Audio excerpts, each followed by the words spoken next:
आपण जर पाहिला असेल तर ईश्वरपूरमध्ये आनंदराव मलगुंडे असतील आणि त्यांचे बंधू आहेत, तर यांची अपात्रता तर त्याला उपमुख्यमंत्री आणि नगरविकास मंत्री एकनाथ शिंदे यांनी स्थगित दिलेलं आहे. त्यामुळे मोठ्या जल्लोषामध्ये आनंदराव मलगुंडेने तिथं कार्यभाग पुन्हा स्वीकारला. म्हणजे जयंत पाटलांची जी शिष्टाई आहे मुख्यमंत्र्यांकडं आणि एकनाथ शिंदे यांच्याकडे ती कामी आली.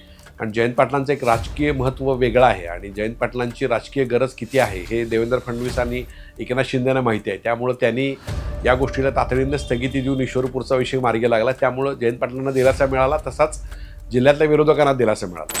आनंदराव पवार जे शिवसेनेचे होते ते खूप आग्रही होते ह्या सगळ्या अपात्र ठरवण्यासाठी, पण शिवसेनेचे असतानासुद्धा एकनाथ शिंदे यांनी त्यांचं म्हणणं न ऐकता तिथं हे केलेलं आहे. त्यामुळे तिथलासुद्धा गौरव नाईकवाडे असतील किंवा आनंदराव पवार असतील ह्यांना थोडा धक्का बसल्याचं मानलं जातं. तिथं सुद्धा निशिकांत पाटील आणि जयंत पाटील गट यांचासुद्धा संघर्ष तीव्र झालेला आहे. दोघांनी वेगवेगळ्या प्रकारच्या प्रेस घेऊन एकमेकावर आरोप प्रत्यारोप केलेत. याचा अर्थ तिथं इस्लामपूरमध्ये संघर्ष आता तीव्र होणारच आहे. वेगवेगळ्या प्रकारे ओबीसी असेल किंवा तिथं ओबीसी अध्यक्ष केला, ओबीसीनं न्याय दिला का नाही, अशा प्रकारचा संघर्ष तिथं सुरू झाला आहे.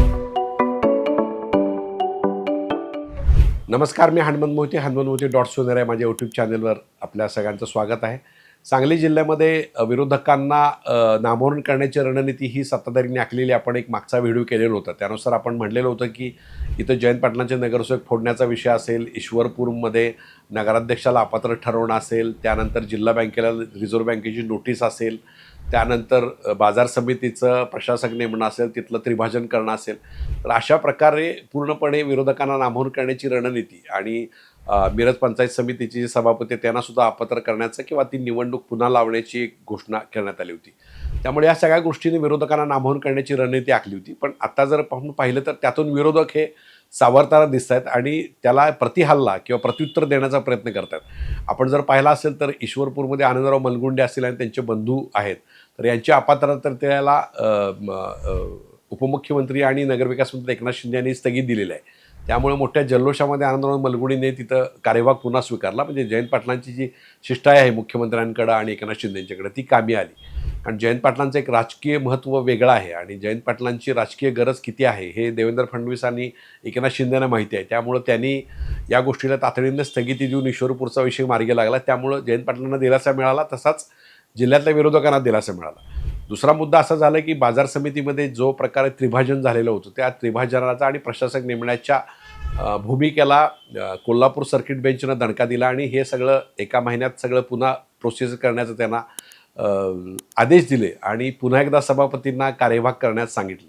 तर तो सुद्धा दणका जो होता तो विरोधकांनी पुन्हा एकदा आपल्या प्रत्युत्तर देऊन उलटवलेला आहे. त्यामुळं बाजार समितीमध्ये कार्य सुरळीत झालं आहे. जे जिल्हा मध्यवर्ती बँकेला जे रिझर्व्ह बँकेने नोटीस दिलेली होती, त्या रिझर्व्ह बँकेने नोटीसमध्ये खरं म्हणजे संचालकांच्यावर काही कारवाई होईल, फौजदारी कारवाई होईल, अशा प्रकारची चर्चा होती. पण सगळ्या गोष्टी फक्त काही लाखाच्या दंडावर निभावल्या गेल्यात आणि हा दंड काय ज्या संस्थांनी कर्ज घेतले त्या संस्थांच्या मानानं अतिशय नाममात्र आहे. म्हणजे जरी तो जिल्हा बँकेने भरला नाही तरी त्या संबंधित संस्था काही किरकोळ लाखाचा दंड भरू शकतील अशी परिस्थिती आहे. त्यामुळे त्यातनं सुद्धा काही फार निष्पन्न झालं नाही आणि आता जिल्हा बँकेचे संचालक मंडळ बरखास्त होण्याची शक्यता नाही. कारण आता नोव्हेंबरमध्ये त्या निवडणूक आहेत. त्यामुळे तिथंसुद्धा सत्ताधाऱ्यांचा जो डाव होता किंवा जे त्यांचा प्रयत्न होता तो फसलेला आहे. त्यामुळं विरोधकांनी पुन्हा एकदा तिथं प्रतिहल्ला करून एक आपलं गड वाचवलेलं आहे. तर आपण जर पाहिलं असेल तर जयंत पाटील असेल, विश्वजित कदम असतील, विशाल पाटील असतील, हे वेगवेगळ्या पद्धतीने लढत आहेत. आता हीच लढाई आता मिरज पंचायत समिती सभापतीपदीसाठी होत आहे. त्यांचं अपात्र ठरवल्यानंतर पुन्हा काही सदस्य हे भाजपनं फोडलेले असं आहेत. अजित पवारांचे काही सदस्य पंचायत समिती फुटलेत. त्यामुळं पुन्हा एकदा तिथं भाजपचा सभापती होईल अशी शक्यता आहे. पण पुन्हा हे प्रकरण कोर्टात जाईल आणि कोर्टात हे काँग्रेसकडून लढवलं जाईल अशा प्रकारची परिस्थिती आहे. म्हणजे ज्या पद्धतीनं ईश्वरपूरचा विषय असेल, जिल्हा बँकेचा विषय असेल, त्यानंतर मार्केट कमिटीचा विषय आला, त्याच पद्धतीचा विषय हा बाजार समितीचा होईल आणि हा सुद्धा विषय कोर्टात जाणार.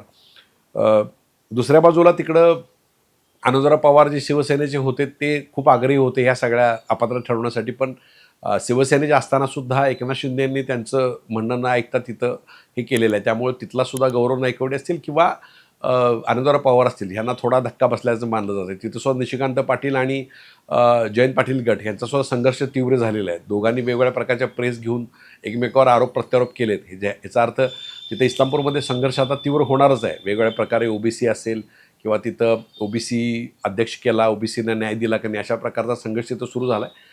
पण आता जयंत पाटील आणि तिथला संघर्ष हा राजकीय होईलच. त्यामुळं तो संघर्ष जर बाजूला ठेवला तर बाकीच्या संस्थात्मक पातळीवर मात्र विरोधकांनी सध्या तरी पुन्हा एकदा आपलं वर्चस्व प्रस्थापित करण्यात यश मिळवलं आहे असं म्हटलं तर वावगं ठरणार नाही.